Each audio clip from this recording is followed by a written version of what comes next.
Hi guys, and welcome back to my YouTube channel, and welcome back to another Sims 4 speed building video.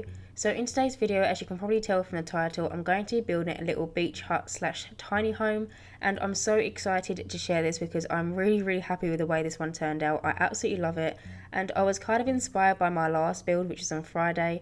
I built a tiny modern house, but this is the complete opposite. It's a completely different theme to it, and I just really love this, and I'm so happy with the way it actually turned out in the end. As you can kind of see, I've actually used some pillars at the kind of like the foundation for the house, and I want to say this now just because it's kind of like important. When I actually came around to playtesting this house, the pillars were actually making the house unusable, so a sim couldn't actually walk into the house because the kind of little porch area which I've just done around the front, for some reason the game wasn't registering that it was actually a little porch, even though I used the same kind of foundation for the rest of the house, so a sim could walk around the inside of the house, but for some reason they just couldn't walk on that little, like the little porch out the front. They couldn't, I couldn't click on the like the area of it and click go here or anything. It was just acting really strange, and so sadly I actually had to delete them little pillars. So as you can kind of see, currently it's held up by these kind of little slats of wood, and sadly I did actually have to delete them, but now actually looking back at it, I kind of prefer it without them, and I actually prefer the foundation that I used. So when I first actually tried to put a little porch area, you would have seen me use this foundation which kind of has this crisscross kind of pattern onto it, and that's what actually ends up being the foundation for the house. Like I said, when I came around to playtesting it, it just wasn't working and a sim couldn't go inside. You probably could be able to manage having a household and a sim living here if you wanted to teleport them everywhere, but I felt like that could probably get a little bit annoying, and so I just decided that I'd come into the game and just delete the little kind of pillars and just replace them with a foundation. Hopefully you don't mind. I just wanted to put that out there at the start of this video just because I didn't want you to go throughout the whole entire video and thinking that the kind of the pillars were going to be there when you download this build off the gallery, because they're not. I didn't want to put a non-function house on the gallery, so sadly I had to delete them, but I really do like the overall look of the build when it comes together with the foundation. You'll see it in the screenshots. Hopefully you agree and you like it just as much anyway. But as you can kind of see, I've already moved on and I'm doing the interior of this house. So the floor plan was quite easy because it is a tiny house. I only actually had to build one proper room, which was the bathroom. I did the same thing in this house which I did in my last speed build, which was I kind of had an open plan living and bedroom and kind of study area, and the same goes to this house, although there isn't a study area in this house. Sadly I didn't have any room to put a computer desk or just anywhere for a sim to be able to go onto the computer. But now thinking back on it, I did add the breakfast bar into this house, so if you would like your sim to use the computer, you can just buy one of the laptops from the build and buy menu, and then they can just use it on the computer and then just put it in their pocket when they're not using it. But anyway, as you can kind of see, I've already just done the bathroom. So in the bathroom I use this Jungle Adventure tile, and I love that tile, and I'm actually really happy because the shower I use, it kind of has the same tile on the shower than it does on the wallpaper, so you can kind of make them match, which I really like, and I kind of hope that we get some more stuff like that in the game. I use also a Jungle Adventure bath, which I don't think I've ever used before, and then I also just paired it with a Seasons toilet and then a little Parenthood counter. Right now I have moved on and I just did the little hallway into the build, so I always like having a little a little coffee table or a little side table, whatever you want to call it, and somewhere to hang your hat and coat and put your Wellingtons and all that kind of stuff. So I just added that in the entrance. I just feel like it makes the house look so much more realistic, and I always like there just to be a little side table for your Sims to throw their keys on or their letters. Obviously that isn't a feature in the game, but I always just kind of like to think that it is, and so I just added that. But moving on, as you can kind of see, I'm just furnishing the little bedroom area in this house. So this house does have a double bed, so if you would like for two Sims to live in this house, you obviously can, because there is two places in the bed for them to sleep, or you could just have a single Sim. The Sim that I kind of imagined that would live in this house is probably a single woman, and she has a cat. I did actually add a cat bed and little scratching posts and stuff like that. I don't actually add the scratching post in this video. I do that at the very end when I came to playtesting this house, because I kind of realised I needed to have one, but there is one in this house. But like I said, two Sims can live in here. There is just a double bed which I use from, I believe it's City Living. This is not the used version, it's just kind of like the unused brand new version. And I also just used a cats and dog little bedside table just to kind of clutter that up and make it look a little bit more realistic, because I love realism in my game.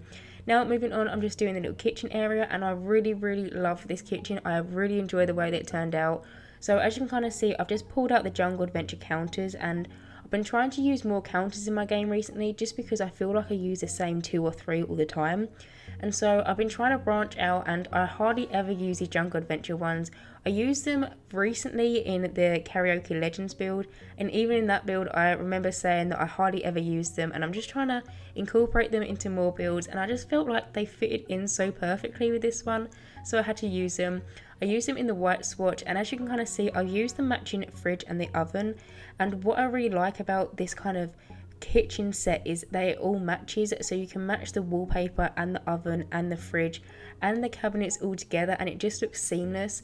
Another thing that I really like is I use these tall cabinets on one side of the kitchen, and there's some kind of minty blue kind of colours in that cabinet for the plates and the cutlery, and it just ties in because obviously I did use quite a nice bright colour stove and fridge. I'm not really sure if you'd class this as blue or green. I think it's more like a bluey colour. I'm not completely sure, but I thought it was so much fun, and as this is quite a tropical kind of build, I really wanted to have as much colour in it as possible. Because the flooring and wallpapering is quite bare and plain, I just kind of wanted to add colour where I felt like it was necessary. But moving on, I'm just doing the little lounge area. So over here I just used the laundry day sofa in this kind of wicker kind of texture, which I really like, and I never ever use it, but that is because I don't really typically tend to do more tropical kind of builds, so I had to use it in this one. I also just pair it with a cats and dogs little coffee table, and then I just have like a little flat screen TV onto it. I also use this base game plant in this build, and this plant is one of my favourite plants we actually have in the game, but I find it so hard to put it into houses because even though it's like 1 or 2 tiles, the leaves kind of can go through walls really easily, so I did just kind of place it off right a little bit just so it wouldn't have to merge into the outside wall or the bathroom wall. I do really love that one. You can size it down, but I just feel like it looks better when it's sized up, and with this being kind of like tropical inspired, I needed to use that little palm tree. I just absolutely love it.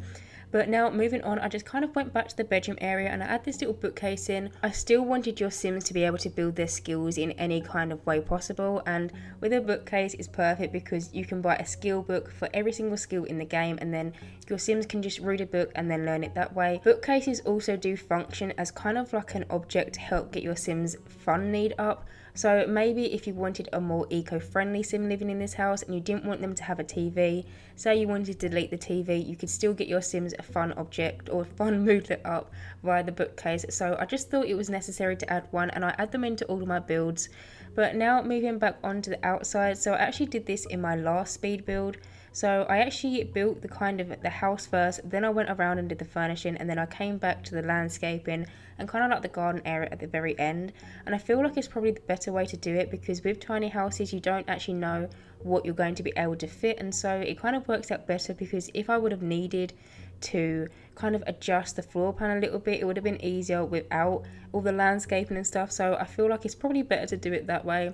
But as you can kind of see, I'm just going around and added some kind of terrain paint for the sand. So where this is built on the 20 by 15 lot in Windenburg. It's called Mid Nowhere. There isn't currently a lot on this build, so it's completely bare little space, and there was actually some sand around it, and it is very, very close to the edge of the water, which I kind of see to be a beach. So there was some kind of sand around it, but there wasn't actually on the lot itself, and so I just tried to mimic it.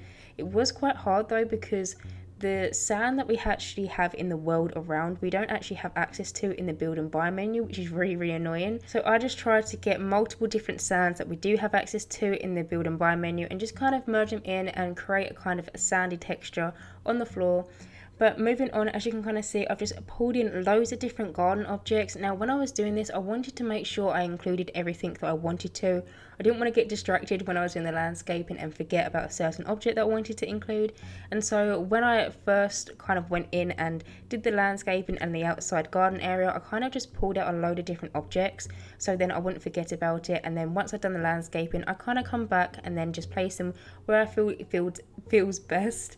But as you can kind of see, I'm just doing the landscaping now, and with the landscaping I thought I would actually really struggle with it because I typically am good at landscaping if I do a cluster of landscaping. So if I'm doing like a little round flower bed or something, I'm quite confident in it. But when it comes to making something look more natural and more spread out and not cluttered together, I feel like I really struggle with it, and it's something that I really want to kind of improve on. And so when I was actually going in to do the landscaping, I thought I was going to have a lot of problems with it and I won't be able to do it, but I actually really liked the way it turned out. I just didn't want it to look like a manicured garden. I wanted it to all look like natural flowers, and all of it was kind of the flowers from the world, and they weren't part of this house. They were just kind of areas around the lot that was just kind of clustered together with loads of little flowers. I just didn't want it to look like it was a manicure place basically, and so I kind of think I did a good job. That is only because I don't really tend to do it often, and I normally try and stay away from kind of spreading out flowers just because I don't feel that confident with it, but I actually really do like it in this build and the way it turned out. But as you can kind of see, I'm just finishing off the landscaping now, and I actually add this get together bush, which I believe this is the fertilizer bush. There is two different types of activity bushes, if you will. So there's one which you can woohoo in and just fertilize and do anything in, and then the other one is just a fertilizer bush. I felt like this kind of bush, so this is the fertilizer one, the flowers on this one just kind of went better than the woohoo one. Obviously if you want to have the woohoo one outside the front of your house then you can, but I just kind of prefer the look of this one. Also I would like to mention this house does have laundry, so you can kind of see I've got the washing line and the little washing tub. I just thought that possibly the person that lives here or the sim that lives here was quite eco-friendly, and there is a laundry basket in the bathroom, so if you don't want to play with laundry in this house then you can just delete it and then you'll be absolutely fine. I just kind of felt like it fitted in, especially it being right near the beach and the wind can just dry the clothes. I just thought it really fitted in with the aesthetic that I was going for this build, so I do just add them. But now I just added these little planters which are from base game, and I just use them in the white swatch, which I think just goes so perfectly, and it is my favourite swatch of these planters. And I do just add some kind of pre-made flowers that we get from the build and buy menu. You can obviously just delete them if you like your sim to plant fruit and vegetables and all that kind of stuff, but I just kind of felt like they looked a little bit bare, and so I decided to clutter them up today. Sometimes I leave them bare and sometimes I do decide to put my own flowers in them, but obviously it is your choice whether you want to keep them in or not. I do also add the little flower arranging table to this house as well, so if you'd like your sim to be a flower arranger then that choice is available. I also add this little beehive heart, which I absolutely love. It's one of my favourite objects that we actually have in the game, and I just added that kind of at the back of the house. And now I actually just added that little fire pit as well at the front of the very build, and I absolutely love that. I think it's so cute, and I just think it's nice and welcoming, and your sims can sit there and just kind of watch the sun go down and eat some hot dogs or whatever they want to eat. I just thought it was a really nice little feature to add. I also do just add a little barbecue area into this build, and that is basically it. So I hope you guys enjoyed watching me build this little tiny beach hut. As always, if you do like my content then please subscribe, and hopefully I will see you in my next Sims 4 speed building video. Bye guys.